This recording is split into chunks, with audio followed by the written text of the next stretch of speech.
നിങ്ങളിത് കാണുക. ഈ ഗൂഗിൾ മാപ്പ് കൊള്ളൂലട്ടാ.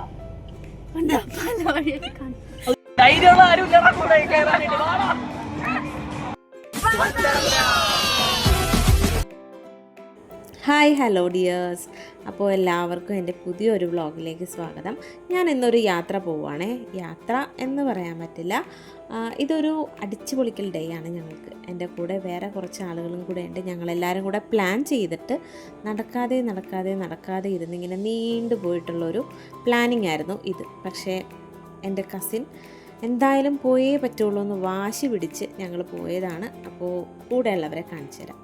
ഞാനങ്ങനെ വൈറ്റില ഹബ്ബ് എത്തി. ആ ഇരിക്കുന്ന 3 പേരെൻ്റെ കസിൻസാണ്. പിന്നെ വേറെ 2 പേരും കൂടെ വരാനുണ്ട്. അപ്പോൾ ഞങ്ങളെല്ലാവരും കൂടെ ഇന്ന് അടിച്ചു പൊളിക്കാൻ വേണ്ടിയിട്ട് വീഗാലാൻഡിലേക്ക് പോകാമെന്ന് പ്ലാൻ ഇട്ടിരിക്കുകയാണ്. ഇതെൻ്റെ കസിൻ അപ്പു ആണ്, ഇത് അനു, ഇത് മിന്നു, ഇത് ചിന്നു. ഒരാളും കൂടെ വരാനുണ്ട്. അങ്ങനെ കുറേ നേരം ഞങ്ങൾ കണ്ണന് വേണ്ടിയിട്ടുള്ള വെയിറ്റിങ്ങിലായിരുന്നു. അപ്പോൾ ഈ കോട്ട് വായൊക്കെ വരും കേട്ടോ.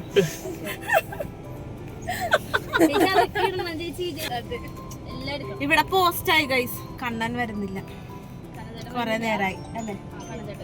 ഹലോ,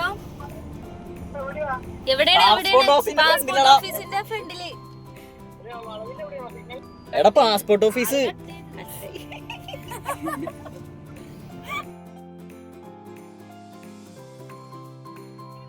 അങ്ങനെ കണ്ണം വന്നപ്പോൾ പിന്നെ ഞങ്ങളൊരു റീല് തട്ടിക്കൂട്ടാനുള്ള ഒരു പരിപാടിയിലാണ്. അനു അപ്പോൾ അതൊക്കെ ഷൂട്ട് ചെയ്തുകൊണ്ടിരിക്കുകയായിരുന്നു കേട്ടോ.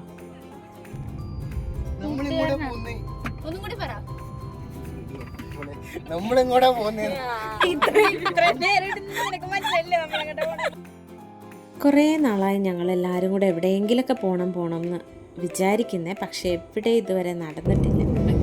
ഞങ്ങൾ ഈ ചെറുതിലായിരുന്നപ്പോൾ ഞാനും അപ്പൊക്കെ എപ്പോഴും പറയുമായിരുന്നു, എടാ നമ്മൾ മാത്രമായിട്ട് എവിടെയെങ്കിലുമൊക്കെ പോകണം, കസിൻസ് മാത്രമായിട്ട് അടിച്ചു പൊളിക്കണം. പക്ഷേ ഒരു പ്ലാനിങ് തുടങ്ങിയിട്ട് ഒരു 2-2.5 കൊല്ലമായി. ഇതുവരെ ഞങ്ങൾക്ക് എവിടെയും പോകാനായിട്ട് ഓരോരോ സാഹചര്യങ്ങൾ കൊണ്ടിട്ട് പറ്റിയിട്ടില്ല എന്ന് വേണം പറയാൻ. ഇപ്പോഴും ശരിക്കും പറഞ്ഞാൽ ഈ ഒരു ഗ്രൂപ്പ് ഇൻകംപ്ലീറ്റ് ആണ്. ഞങ്ങളുടെ കൂടെ കുറച്ച് പേരും കൂടെയൊക്കെ വരാനുണ്ട്. അവർക്ക് ഇന്നിപ്പോൾ വരാൻ പറ്റിയില്ല. പക്ഷേ അപ്പു പറഞ്ഞു വരുന്നവർ മതി, നമുക്ക് പോയേക്കാം എന്ന് പറഞ്ഞിട്ട് അപ്പു എടുത്തൊരു ഡിസിഷനാണ് ഇതിപ്പോൾ ഞങ്ങളെല്ലാവരും കൂടെ കൂടിയിരിക്കുന്നത്. ശരിക്കും പറഞ്ഞാൽ ഇതും പാളിപ്പോയിരുന്നെങ്കിൽ ഒരു പോക്ക് പിന്നീട് ഉണ്ടാവില്ലായിരുന്നെന്ന് തോന്നുന്നു പെട്ടെന്നൊന്നും.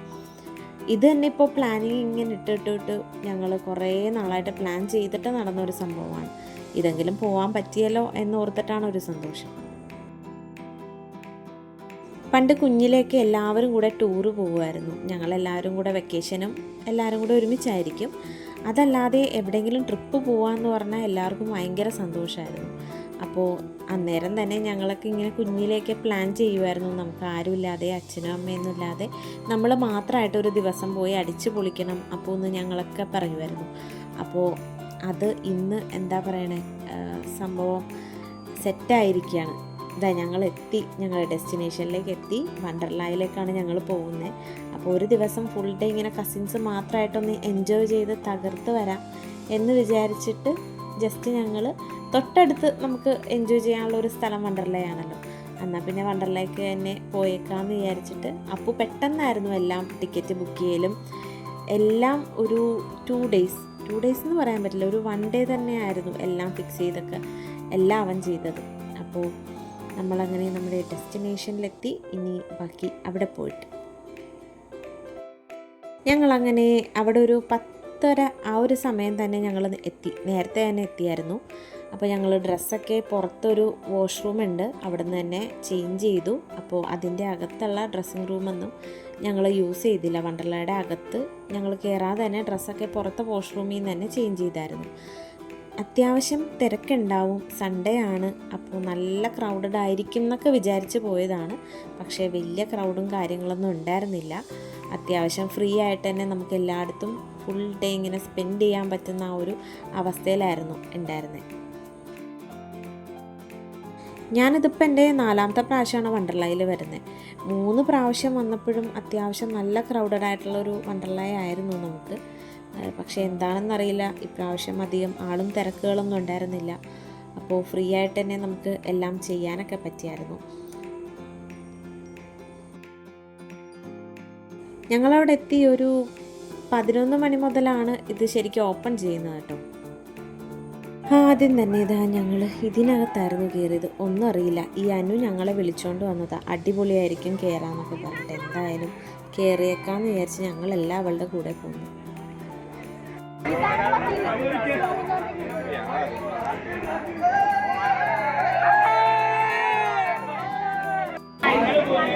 നമ്മള് ബാക്കി ജീവനുണ്ടെങ്കിൽ കാണാട്ടോ. നമ്മൾ റീക്കോയിൽ കയറാൻ പോകുകയാണ്. ഫസ്റ്റ് തന്നെ ഒരു ബാച്ച് കയറി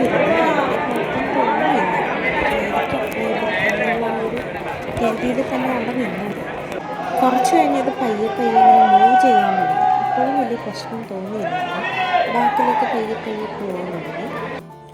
ഇത് പയ്യെ ഇങ്ങനെ മൂവ് ചെയ്ത് തുടങ്ങി കുറേ നേരം കഴിഞ്ഞിട്ടും പോയ ആൾക്കാരെ തിരിച്ചിങ്ങോട്ട് കാണുന്നില്ല. പിന്നെ കണ്ണിൻ്റെ ഫ്രണ്ടിൽ കൂടെ എന്തോ മിന്നി മറയുന്ന പോലെ മാത്രമേ കണ്ടുള്ളൂ. നോക്കുമ്പോഴത്തേക്ക് ഫുള്ളിങ്ങനെ തലകുത്തി മറിയായിരുന്നു. സെക്കൻഡ് ഡേ ഞങ്ങൾ ഇതിലാണ് കയറിയത് കേട്ടോ.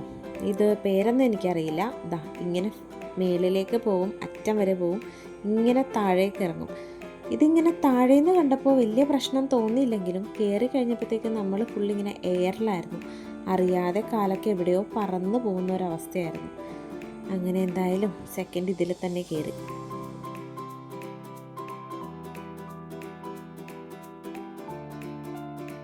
ഈ ഒരു എണ്ണത്തിൽ കയറിയപ്പോൾ തന്നെ അവസ്ഥ വളരെ പരിതാപകരമായിരുന്നു. അതുകൊണ്ട് കുറച്ച് ഫോട്ടോസൊക്കെ എടുത്ത് അങ്ങനെ നിന്നതുള്ളൂ. ദാ അടുത്തത് ഇതാണ്. ഞങ്ങൾ ആരും കയറിയില്ല. കയറാൻ വേണ്ടി പോയ ആളാണ് ഈ തിരിച്ചു വന്നുകൊണ്ടിരിക്കുന്നത്. അങ്ങനെ ഞങ്ങളുടെ കൂട്ടത്തിലെ 2 ചുണക്കുട്ടികളായ അപ്പുവും അനുവും കൂടെ ഇതിൽ കയറിയേ പറ്റുള്ളൂ, എക്സ്പീരിയൻസ് ചെയ്തേ കഴിയുള്ളൂ എന്നൊക്കെ പറഞ്ഞിട്ട് പോയ പോക്കാണ് നിങ്ങളീ കണ്ടുകൊണ്ടിരിക്കുന്നത്. അവരങ്ങനെ അതിൽ കയറി. ഫ്രണ്ട് സീറ്റ് തന്നെ കിട്ടി, സ്വസ്ഥായി. സീറ്റ് ബെൽറ്റൊക്കെ ഇട്ട് സേഫ്റ്റി ആയിട്ട് ഫസ്റ്റ് തന്നെ ഇരുന്നു. അപ്പോൾ ശരിക്കും പറഞ്ഞാൽ ഇത് കണ്ടുകൊണ്ട് നിൽക്കുന്നവൻ്റെ കിളി പോകുന്ന ഒരവസ്ഥയാണ് ഈ ഒരു റൈഡ്. തലകുത്തി നിൽക്കും, ഇങ്ങനെ മറിഞ്ഞു പോകും, എന്തൊക്കെയോ കാണിക്കുന്നുണ്ട്. നമുക്കത് കാണുമ്പോൾ തന്നെ കയറാൻ വളരെ പേടിയാകും. അതിലിരിക്കുന്നവർ ഇതെങ്ങനെ ഇരുന്നു എന്നാണ് ഞാൻ ഓർക്കുന്നത്. അയ്യോ കണ്ടില്ലേ ഈ കിടന്ന് റൗണ്ട് ഇത് എങ്ങനെയൊക്കെയാണ് പോകുന്നതെന്ന് നമുക്ക് തന്നെ ഒരു പിടിയില്ല. ഇതിലിരുന്നവരുടെ അവസ്ഥ വളരെ ഭയാനകമായിരിക്കും. ശരിക്കും പറഞ്ഞാൽ നല്ല ധൈര്യമുള്ളവർ മാത്രമേ ഇതിലിരിക്കുള്ളൂ. അതുകൊണ്ട് ഞങ്ങൾ അവിടെ ഇരുന്നത് അത്ര ധൈര്യം നടക്കില്ല. അപ്പോൾ അവർ രണ്ടുപേരും മാത്രമേ ഇതിനകത്തിരുന്നു. അപ്പോൾ ഞാനിത് കഴിഞ്ഞിട്ട് വരണം. എൻ്റെ എക്സ്പീരിയൻസും കൂടെ നമുക്ക്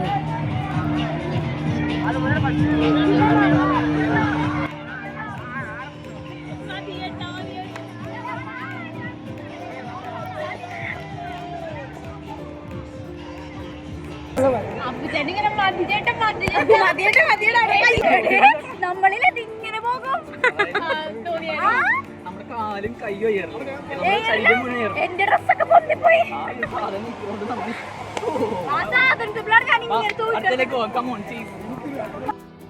അപ്പോൾ അടുത്ത വിശേഷം നാളെ ആയാലോ. ഇനിയുണ്ട് വീഗാലാൻഡിൻ്റെ കുറേ വിശേഷം, വണ്ടർലായുടെ കുറേ വിശേഷം. 90s കിഡ് ആയതുകൊണ്ടിട്ട് ഇങ്ങനെയൊക്കെ പറയുള്ളേ. നമുക്കിത് പണ്ടത്തെ വീഗാലാൻഡ് തന്നെയാണല്ലോ. അപ്പോൾ ഇനിയും കൂടുതൽ വിശേഷമായിട്ട് നാളെ വരാം. Okay, bye, Tata.